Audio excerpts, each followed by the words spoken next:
You may now withdraw, sir. I now have the pleasure to invite Speaker number 120, Mr. Agron Pali, to take the seat at the petitioner's table.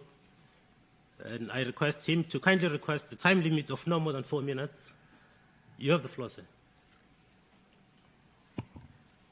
Mr. Chairman, distinguished members of the committee, thank you for allowing me to address the Special Committee on Decolonization on the point concerning the non-self-governing territory of Western Sahara, the last colony in Africa, which is currently occupied illegally by Morocco. As you all know, in December 1963, the General Assembly added Western Sahara to the list of non-self-governing territories to which Resolution 1514 XV on the granting of independence to colonial countries and peoples applied. The UN General Assembly resolutions have ever since been calling for enabling the people of Western Sahara to exercise their inalienable right to self-determination and independence in accordance to the UN General Assembly resolutions 1514 and other relevant resolutions. The decolonization of Western Sahara was obstructed when Morocco invaded and occupied the territory in October 31st, 1975, in violation of UN resolutions and the ruling of the International Court of Justice on October 16, 1975, which held that no tie of territorial sovereignty had ever existed between Morocco and Western Sahara. In keeping with the norms of international law, the United Nations has never recognized Morocco's illegal occupation and annexation of parts of Western Sahara. Precisely, Morocco's presence in Western Sahara has been deplored by the Security Council in its resolutions 380 of 1975 and qualified as an act of continued occupation by the General Assembly in its resolution 34/37 of 1979 and 3519 of 1980 and among other resolutions. Morocco, therefore, is an occupying power in Western Sahara, and as such, it has no right whatsoever to transfer its citizens into the territory or to exploit the natural resources of the Swahili people.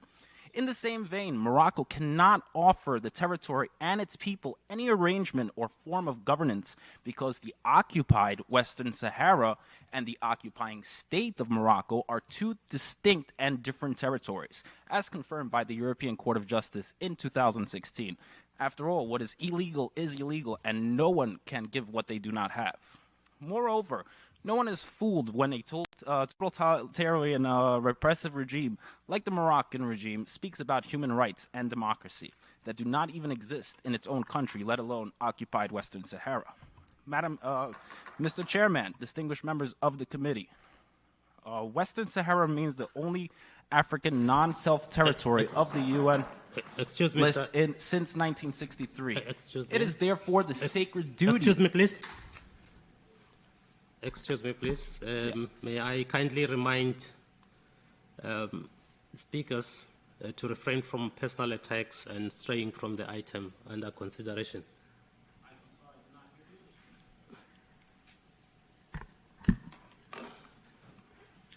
Please kindly be reminded to refrain from the personal attacks and straying from the item under consideration.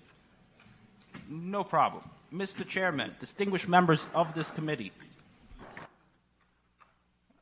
Western Sahara remains the only African non-self territory on the UN list since 1963. Excuse me, please. It is therefore the sacred duty of the United Nations Excuse me, please. Excuse me.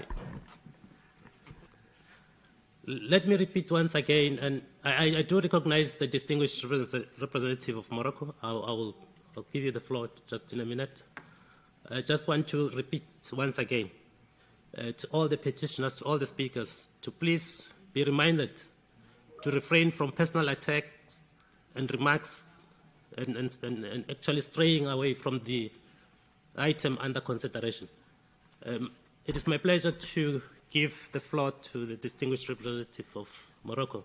You have the floor, sir. Je vous remercie, Monsieur le Président. Thank you, Chair. I thank you also for giving me the floor. The petitioners have an obligation, Mr. Chair. I repeat, it's an obligation because they're taking the floor before this committee, they need to be respectful to the member states and to their institutions. This petitioner used terminology that's unacceptable at the United Nations.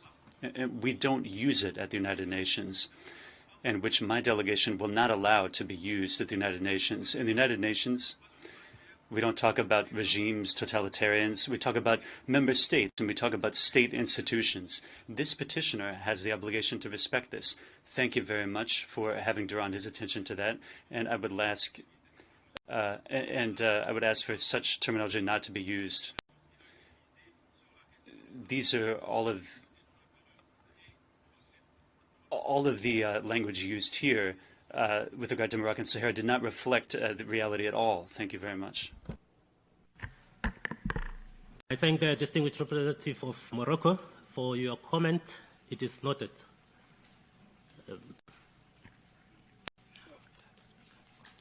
I will request the speaker who is on the floor, Mr. Pali, to continue, but also to be reminded of the comments that we have made and to respect the time limit. Thank you. Thank you, Mr. Chairman.